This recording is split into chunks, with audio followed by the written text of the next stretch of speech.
Pipicture ako. Ang laki ng bag ko.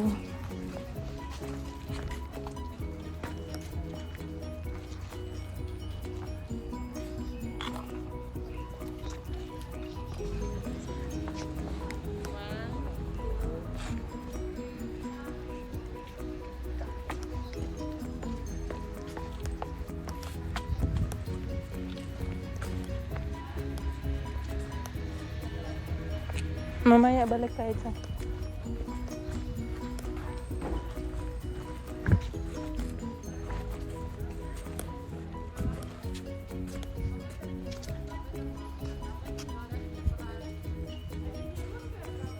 Hindi man siya English.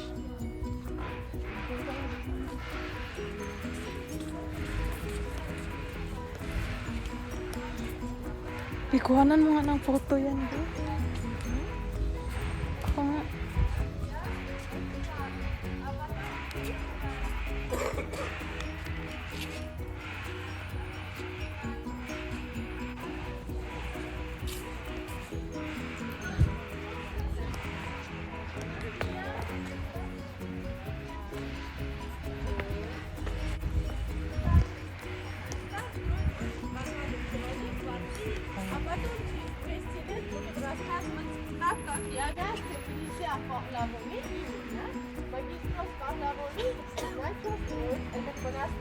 Оно было бывшим учебным заведением.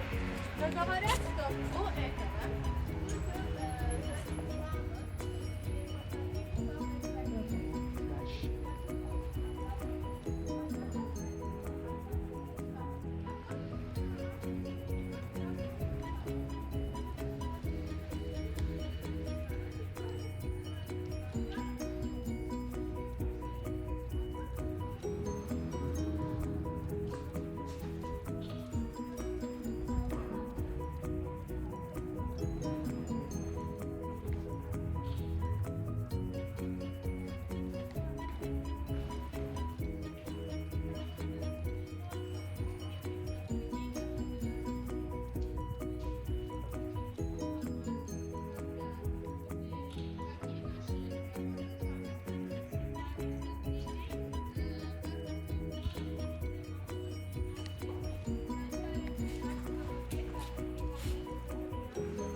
Ano to?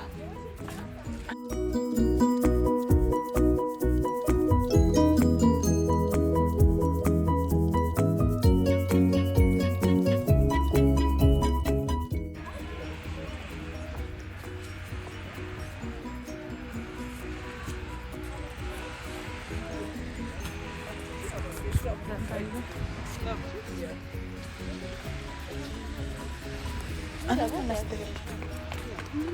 Tingnan mo nga, sinend ko sa WhatsApp.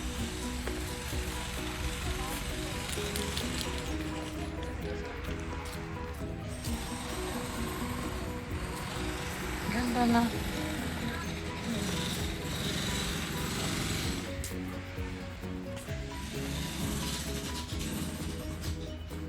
Meron?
каждый день в монастырях вы можете увидеть азарт, увидеть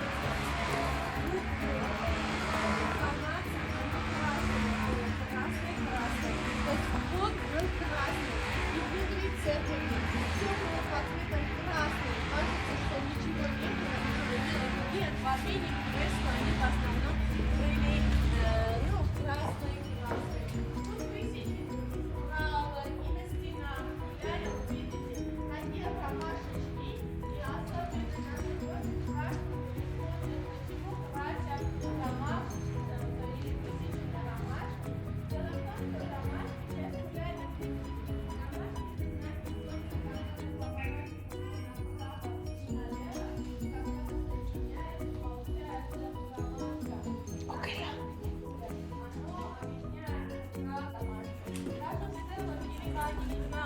на вершине каскада, там длинная стела,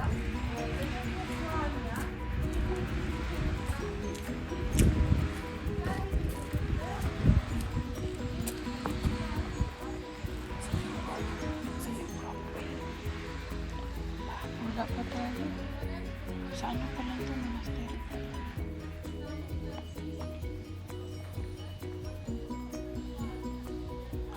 Sa Georgia may mga puntod sa Georgia sa loob ng alam ko Orthodox din sila dito. Ito na yung napasok natin kanina.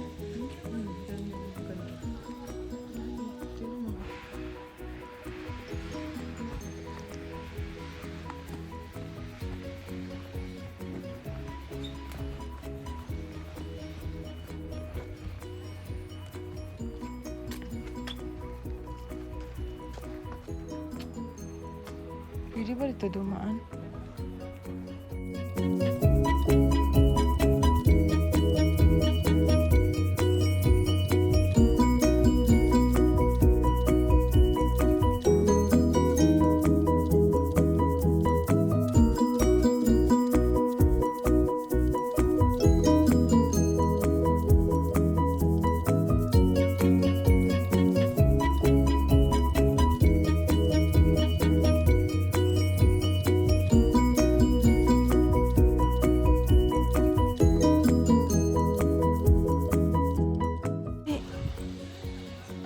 Doon.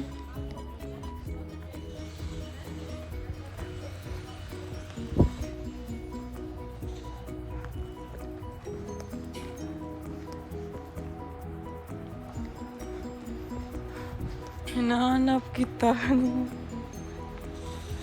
Hinahanap kita kanina. Ang tagal ko na sa loob, tapos wala ka pa rin.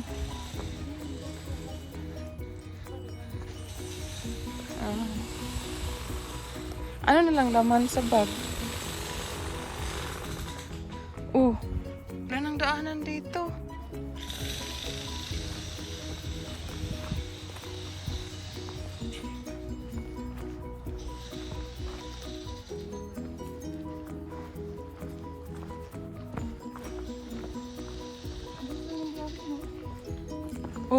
Isang oras lang, no? Sa mountain kasi yun.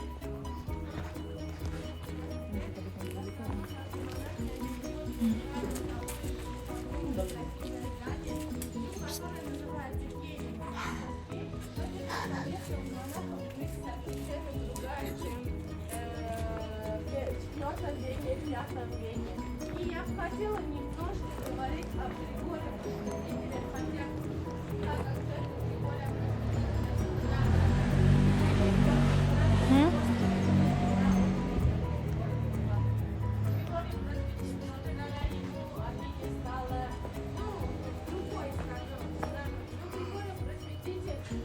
разрушил огромную историю Армения.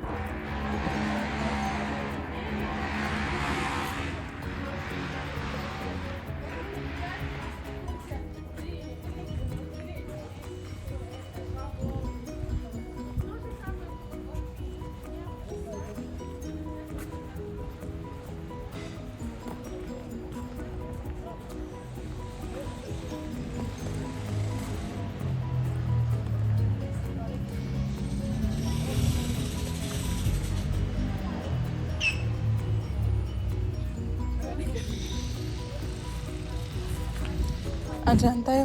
Uminom ka ng tubig dyan, eh. Picture. Puntod ba to, be?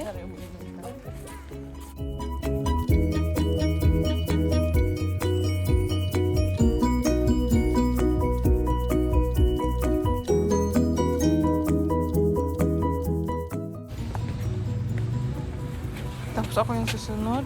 Inaano kaya niya yun? Wait. Sorry. Hindi.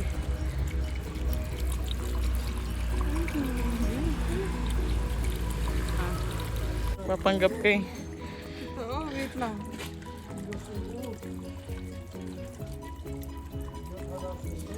Wait.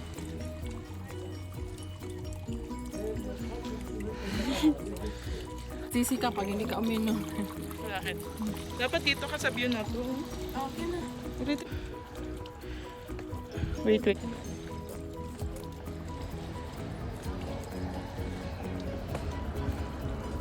Mineral water. Ha? Yan natin yung ininom Teka. natin sa ano eh.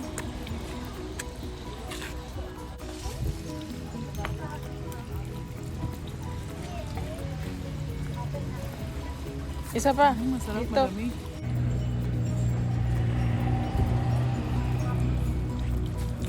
Busog na. Parang niluwaan mo, no?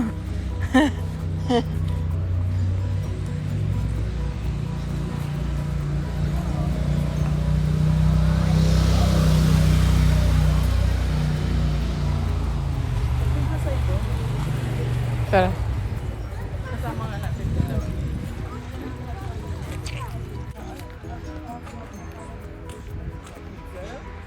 Ano pangalan dito na ano? Kanina ako pa. Anong pangalan?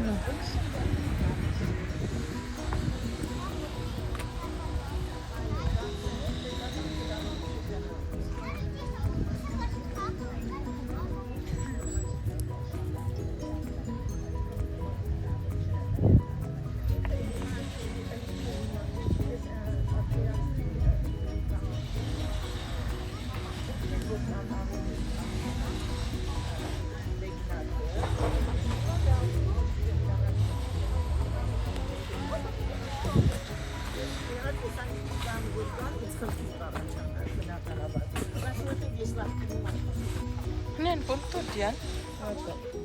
Wala punto dito, di ba? Sabi.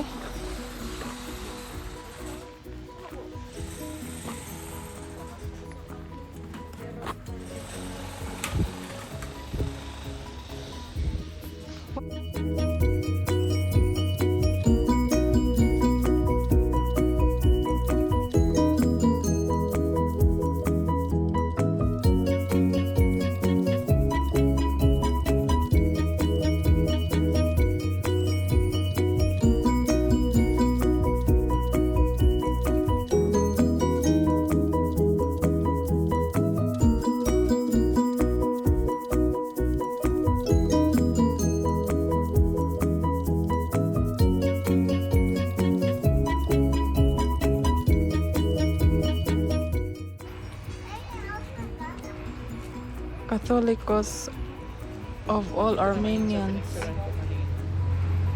Ah, Anong araw ngayon? Kecharis Monastery pala to.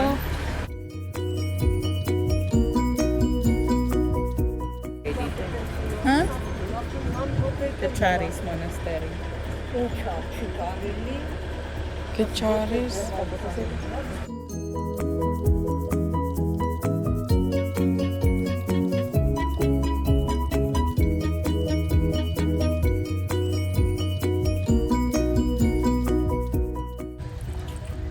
English group. Kecharis. English group. Kalo kasama natin yung nakaupo ko.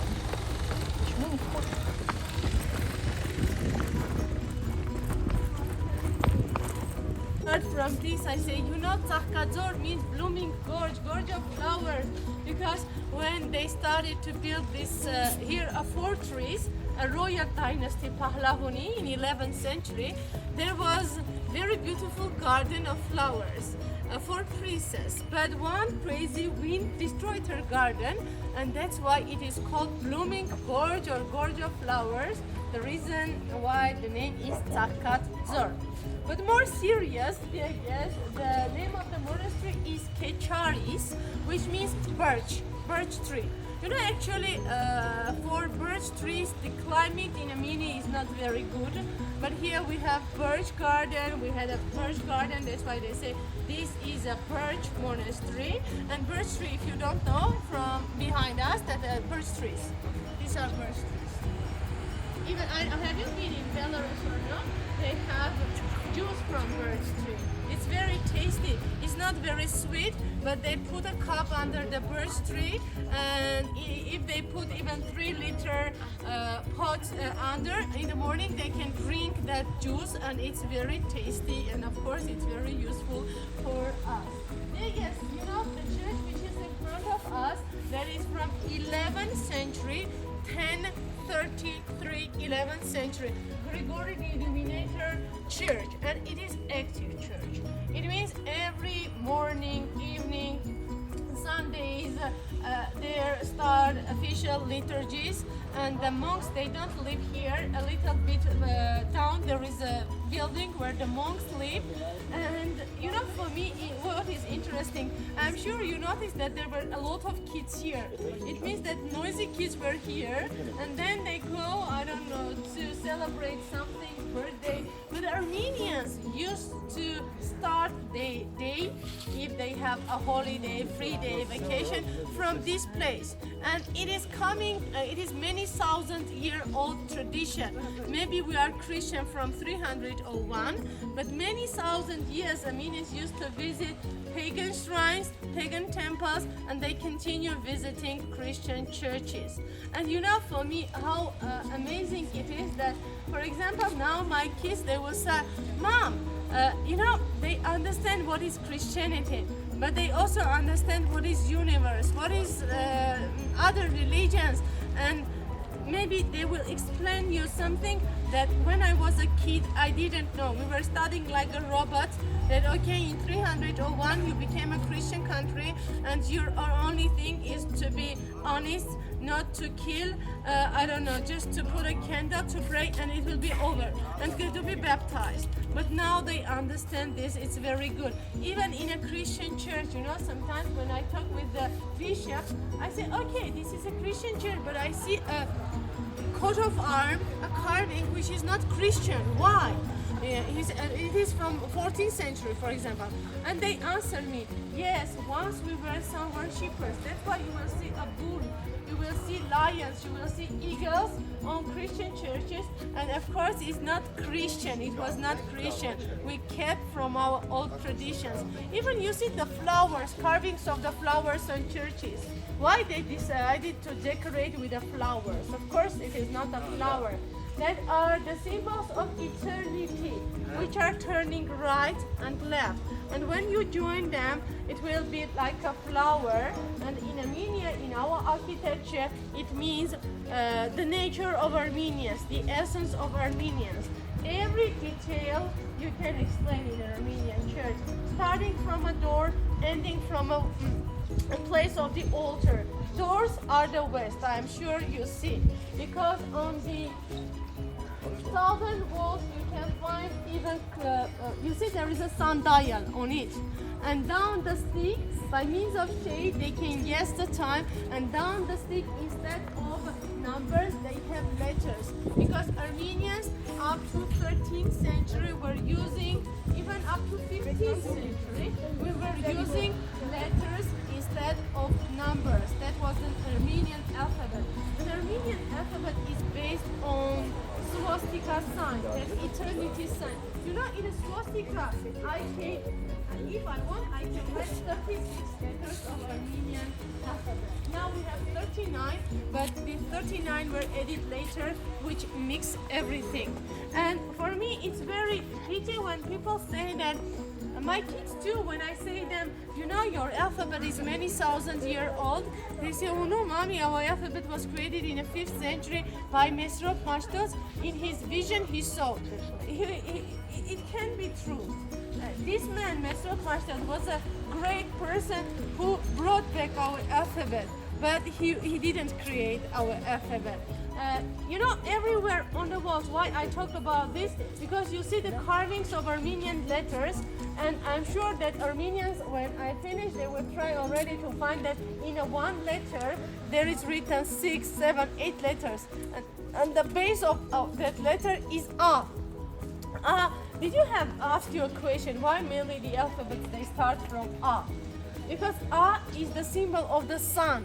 We say Arev, Ararich, Ararat, Armad, Root, God, Creator. Everywhere I use A, and that is the swastika. And on these walls, of course, we try to read, but we need to recode them, because in a one letter there are several letters, and from where to start, where to finish, of course, we don't know.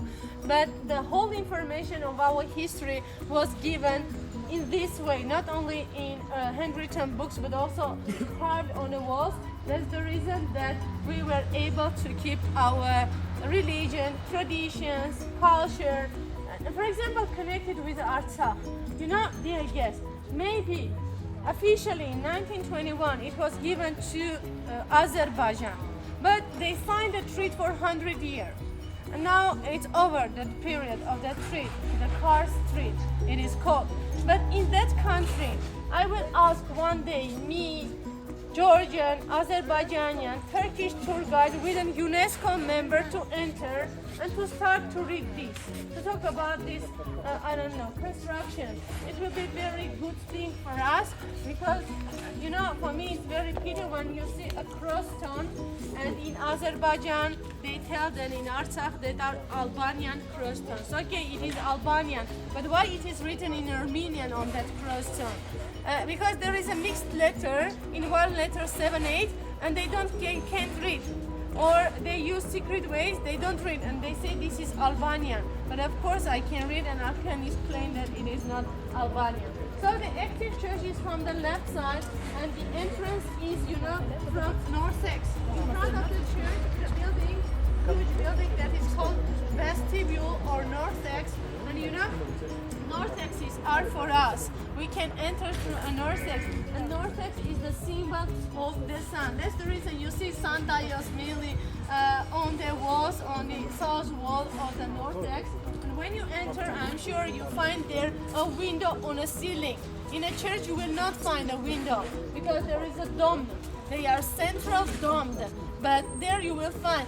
As yesterday, part of my group was baking with me lavash, and that tonir was oven which is many thousand years old, and the pit centers in North Texas. Now there is no pit, but they mention a center and they open a window. So here is a connection with the sun, with our God, no matter with whom, but there was a connection with our universe. Everywhere you will see carvings of crosses, flowers, and this is an information when, who, how they found it. Always they have sponsors, and the cemetery which you see here, nearly here are buried from royal dynasty Pahlavani. Kanina ka ba nag-picture? Pagka ubo niya, nagluko rin yung stabilizer ko. Hindi siya sumusunod kung anong gusto ko.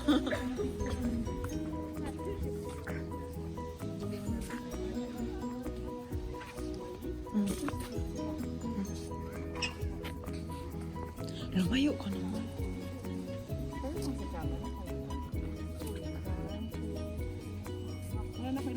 So hindi na ako mag-camera. Balik na tayo.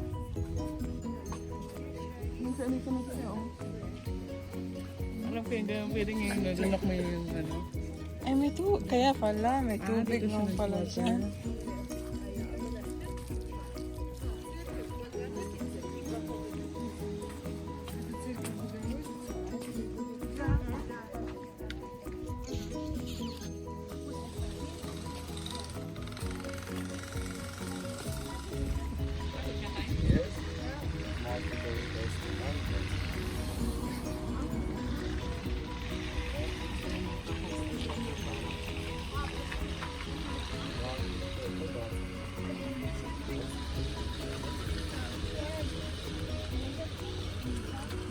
Ha? Oh, yan yung ano, di ba? 100 is 1 dirham, di ba?